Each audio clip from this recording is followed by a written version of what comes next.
Okay, good morning and welcome to another beginning keyboard class. I want to apologize for last week because the last Good People, page 117, the old keyboard that I've been using just doesn't cut it anymore, and I was very disappointed in the way that it sounded and the way that it came out. And so we're going to begin today's lesson by going back over Good People, page 117. So, but before we do that, I want to warm up. Now, I warm up my way and you warm up your way, but a little review on warm up, massaging your hands and, clearing your mind with whatever has been going on. And then I like now hitting each key, right, where each note you're actually using every finger, not just rushing through it.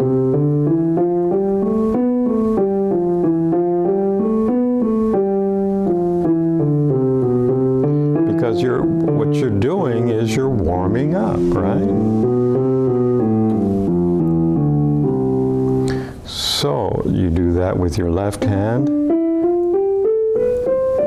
do that with your right hand.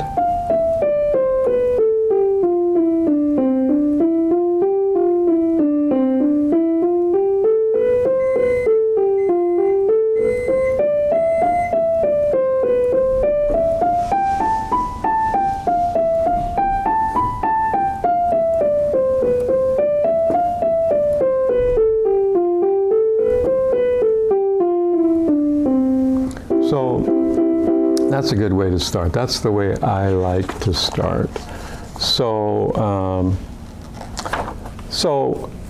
to begin with, we'll just do a quick little reading. So starting down below here on the first line in the bass clef, we're starting off with a G, and in the top, it's a G as well. And then F, D, D, C, B, B flat, G, B flat, C, G, C sharp, D, D, G, G, F natural, D, D flat, C, B, B flat, G, B flat, C, C, C sharp, D, D.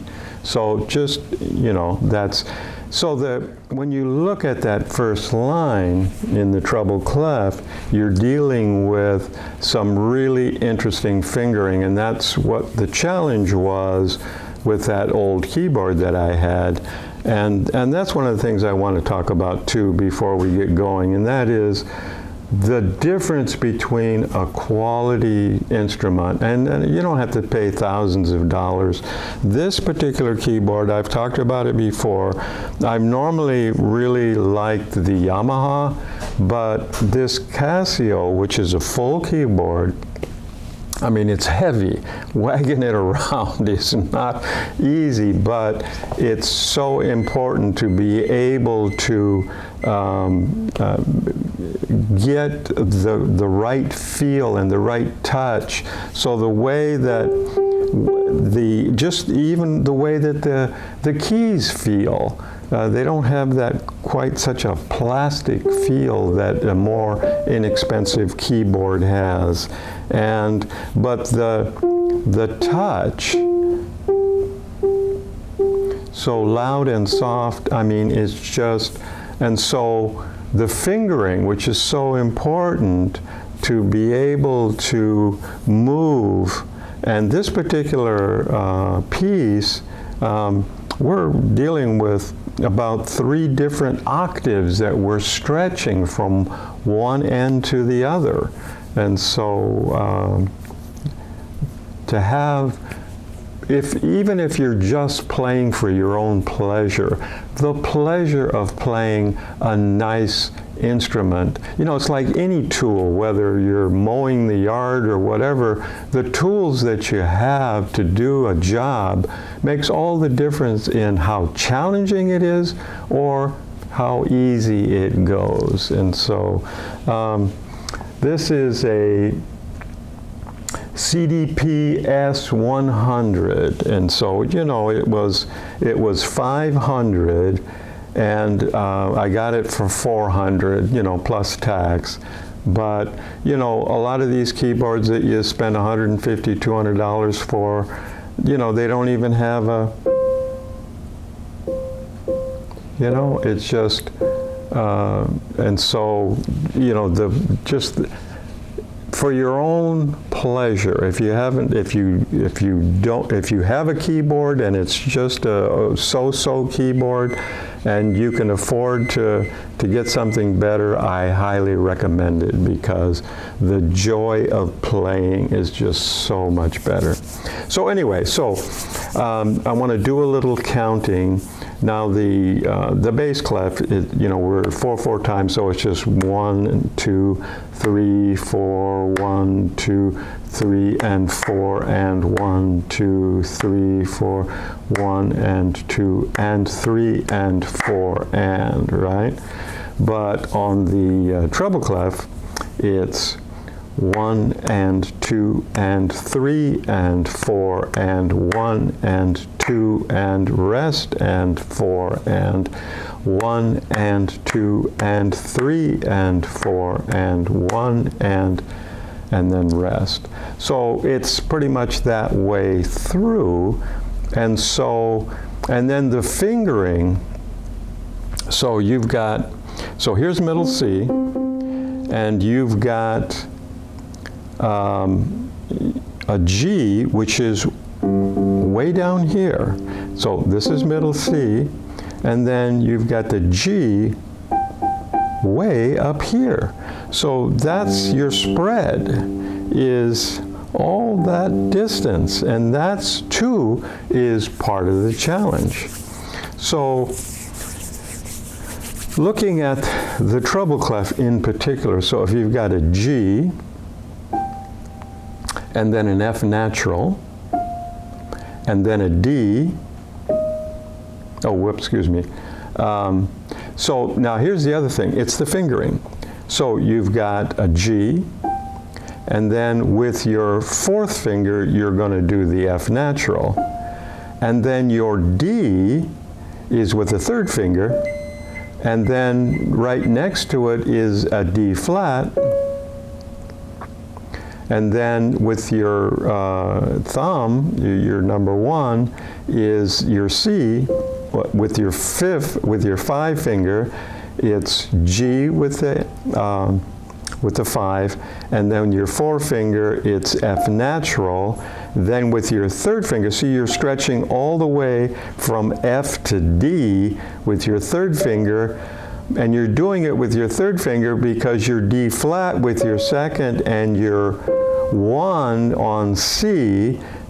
So with that, it's easy to rotate to your B flat on your second finger, and then all the way down to G, and then B flat, and then G again. So it's the fingering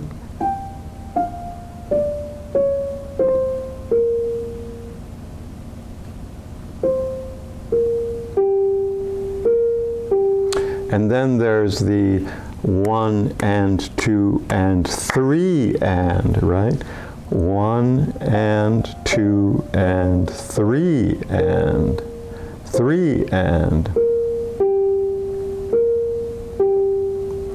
So 3 and 4 and 5 and 6 and no, 1 and 2 and, right?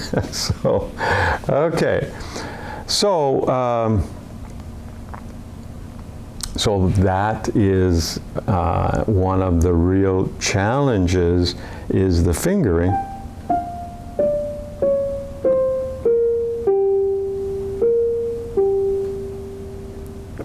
And then when you add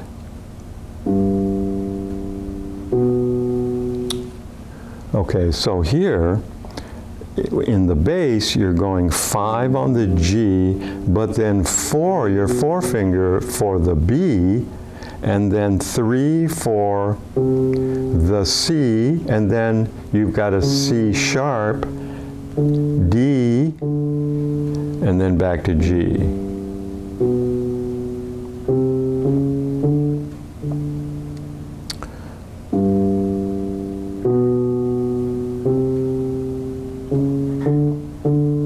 So that's part of the real challenge, and that's why having a good instrument to play makes, I mean, it's still challenging, but it makes it easier if you've got something with a good touch. So I'm going to turn that up just a little bit. So, okay, so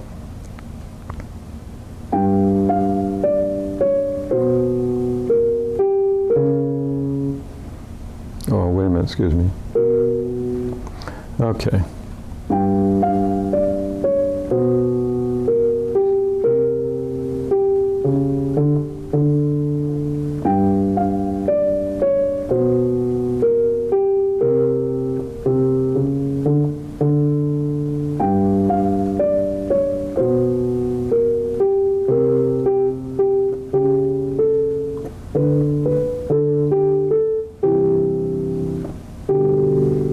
Okay, so this is, if you'll recall, the call and the response. So this is the call.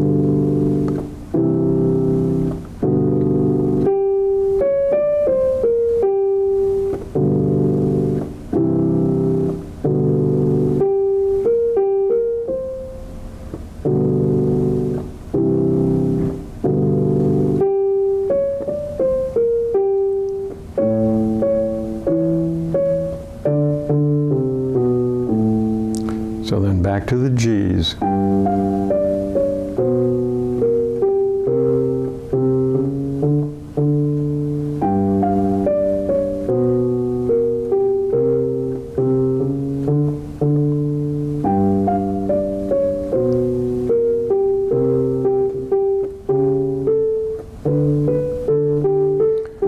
So in this one, you're playing it 3 times.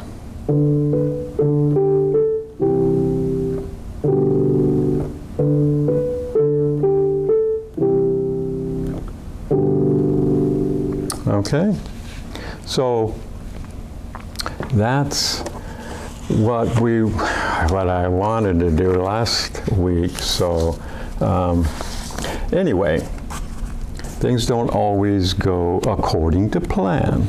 So now you remember Alfred's basic adult piano course, Greatest Hits. So I just want to review the 2 that we've done already before we go on to the next one. And Love Me Tender. Now the interesting thing about this is, okay, it starts, here, let me slide up here a little bit. Okay, you've got a G and a B, right? And then D. But what I want to indicate here is, if you look at the key signature, there's no sharps or flats, right? So that would indicate a C major key signature, but this is not in C major. And looking at the very first measure in the treble clef, you have D, G, F sharp, G, and then in the third measure you have G, F sharp, E, F sharp. Well, so now you also have later on C sharp, but the reason I think, now I'm just assuming that that the reason that there was no F sharp in the key signature is because in the adult book that we're using, in addition to this, we haven't gotten to the G major chord or G major yet. And so that indication that there's an F sharp throughout, unless otherwise indicated. So they didn't put it in here yet because in terms of the way that they developed the course, you haven't gotten there yet. So I thought that was very interesting. So I didn't really indicate that when we did this the very first time. So, so you've got, so just a quick review then, you've got D, G, F sharp, G, A, E, A, G, F sharp, E, F sharp, G, right? So that's pretty much throughout the first couple of lines. So then in your bass, starting in the beginning, you've got 4 counts of G, B, then G, C sharp, and then C, D, and then B, D, then G, B again, G, C sharp, C, D, and then B, D, okay? But then down in the third line, you've got G, D, and then G, D sharp, which is with your number 1 finger. So that's an easy stretch. See, you're going 5-1 in the G, D, and then it's an easy stretch 5-1 to the G, D sharp, and then C, E, 1-2 fingering, and then G, D, 5-1, excuse me, and then the same there, and then your D, G sharp is 4-1, and then 2-4 for the C, A, or excuse me, 2-4. So that's a very, so you're already, see, you're right here like this. You've got G with your 5 and D with the 1, so C, A, and then C, D, and then B, D, okay? So basically, that's the most challenging parts of it. So let's just go ahead. Now it's to be played slowly, right? So if you'll remember when we did the thumbs on middle C, and so you had both your thumbs on middle C. Well, now with your 5 on G, because this is in G, now your thumbs are both on D, right? So, but you're not necessarily playing them together at the same time. But, so just, again, this is a beginning popular song, right? So they've simplified it to make it easier to learn how to play. So, okay.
then the next one we'll just go over is Edelweiss. And as I've indicated before, from the Sound of Music, from the movie itself, when he sang this, he sang it very slowly and beautifully. And here it says moderately fast, but I don't play it that way. If you want to play it that way, that's up to you. But I like the slower sound of it. So basically, it's in 3/4 time and not really too much in the way of difficulties. It's mostly you're basically in the same place that you were for Love Me Tender in the G, B to begin with, right? But instead of starting off together with the D comes later, right?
One misnote there, but so you know, that's basically the idea for that one. So just a quick review on that. So now we're going to go to the next song, which is My Heart Will Go On, and this is from the motion picture Titanic.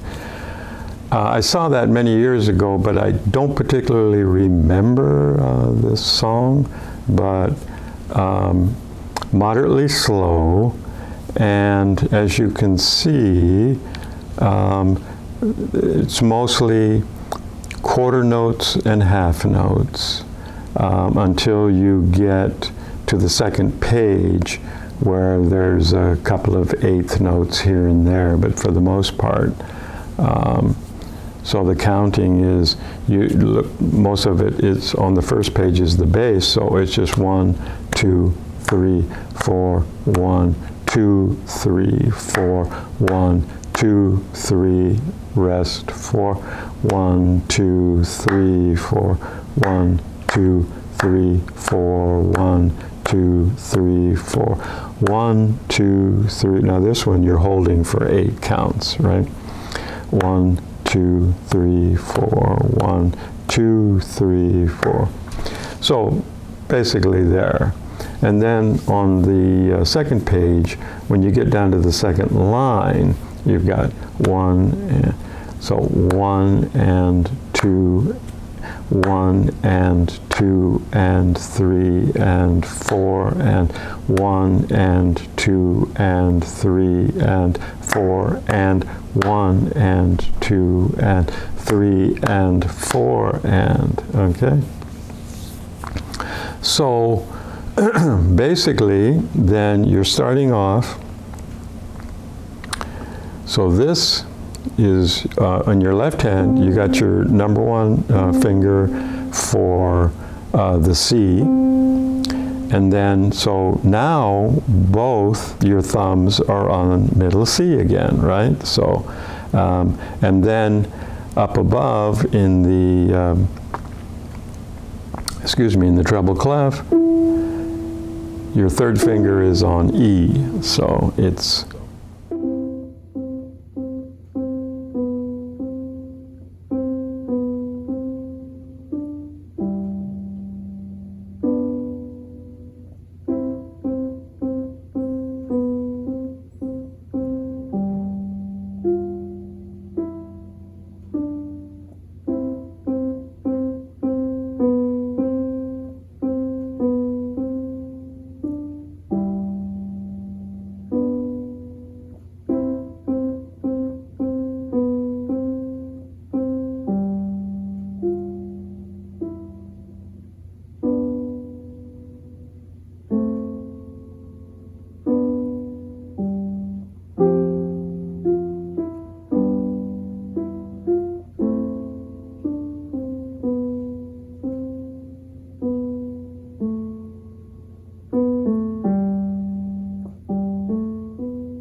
nice one. That's just a beautiful song. Okay, so now we're going on back to page 118 in our adult book.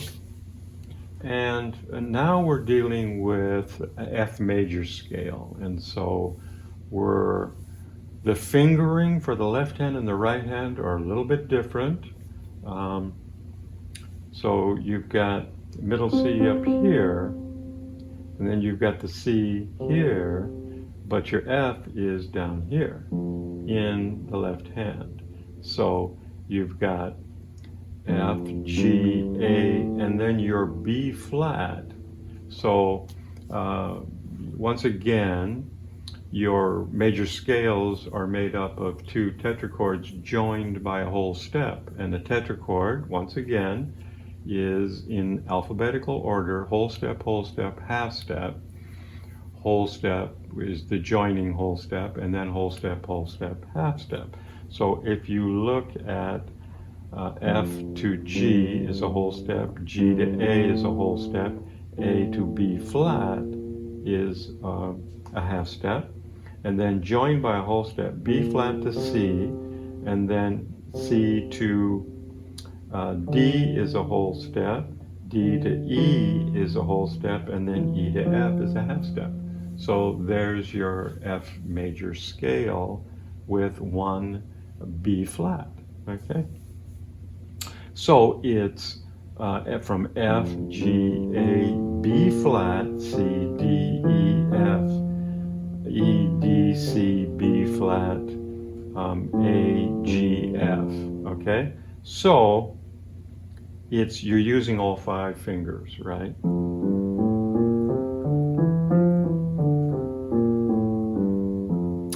But when you get to the right hand, and you're dealing with your F right above middle C. Here's middle C, here's your F.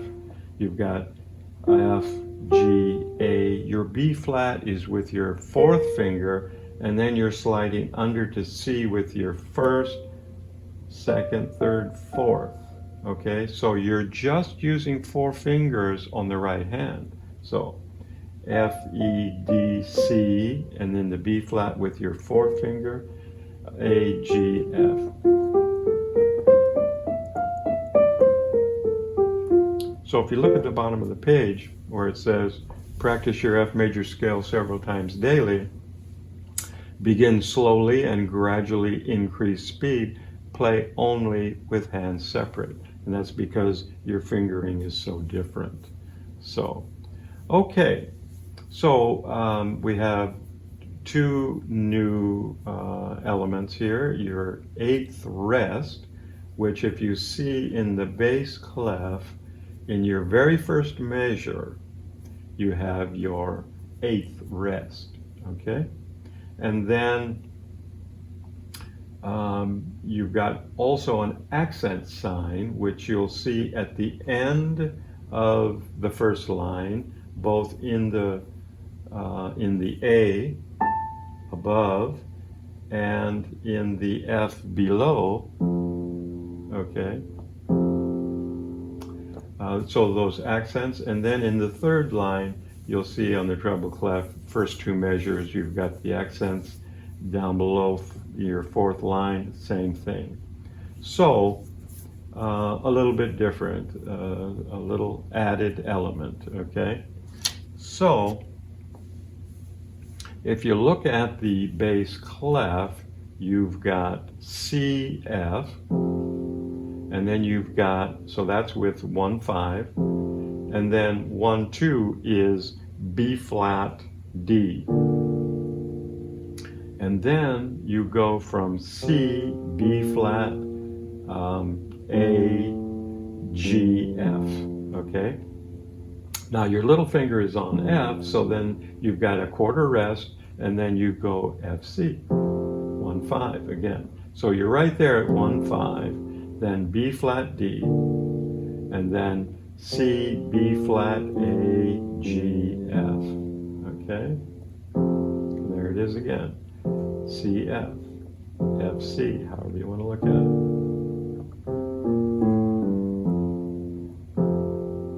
So that's pretty simple in terms of the bass clef. Now, excuse me, your C in your third finger above, here's your middle C, here's your C above. So that's your eighth note. So at 4/4 time, you'd go 1 and 2 and 3 and 4 and. So in the counting, 4 and, 1 and 2 and 3 and 4 and, 1 and 2 and 3 and 4 and, 1 and 2 and 3 and 4 and, 1 and 2 and 3 and 4 and. Second line, 1 and 2 and 3 and 4 and, 1 and 2 and 3 and 4 and, 1 and 2 and 3 and 4 and, 1 and 2 and 3 and 4, and then an eighth rest. 1 and 2 and 3 and 4 and, 1 and 2 and 3 and 4 and. Now here it gets a little tricky because you're going 1 and 2 and 3 and 4 and, 1 and 2 and 3 and 4 and, 1 and 2 and 3 and 4 and, 1 and 2 and 3 and 4 and. Here we go again. 1 and 2 and 3 and 4 and, 1 and 2 and 3 and 4 and. So this ends up with 1 and 2 and 3 and 4. Now the and go back to, so there's only the 3.5 here because the last and is your C, right? So you begin with not a full measure. You're starting off with the 4 and, okay? Okay, so we've played, let's see, we've got the CF, 1, 2, 3, 4, 1, 2, 3, 4, 1, 2, 3, 4, 1, rest, 2, 3, and 4, and. Second line. Oh. Quarter rest. Okay.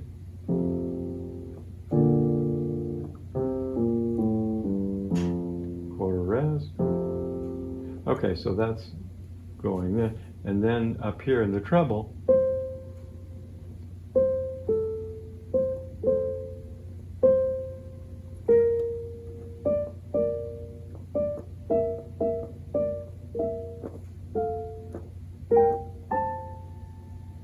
so you've got C, A here, you've got A, F,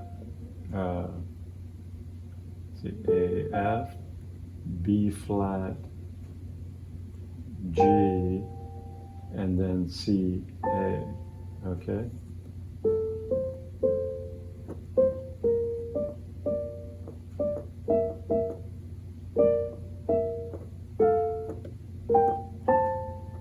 So that's pretty much, but when you get down to the third line, and then you've got your B flat, E,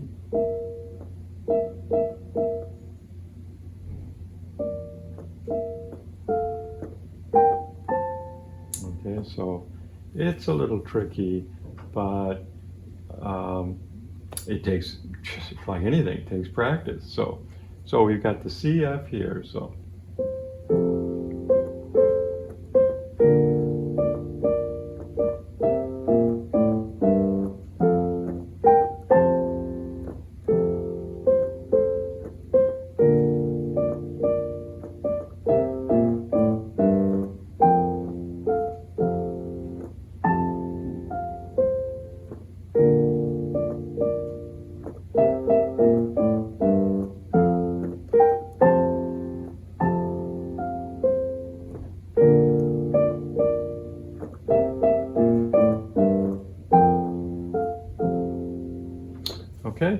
So that's basically what we've got. Now, next week we will begin with, or next time, the Chiapanecas, which is a Mexican hat clamping song.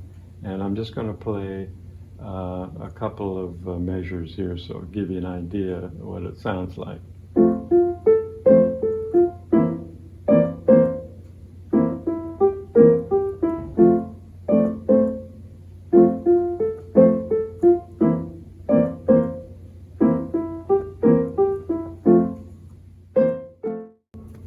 So that's what we'll do next time. So happy playing and thank you and see you next time.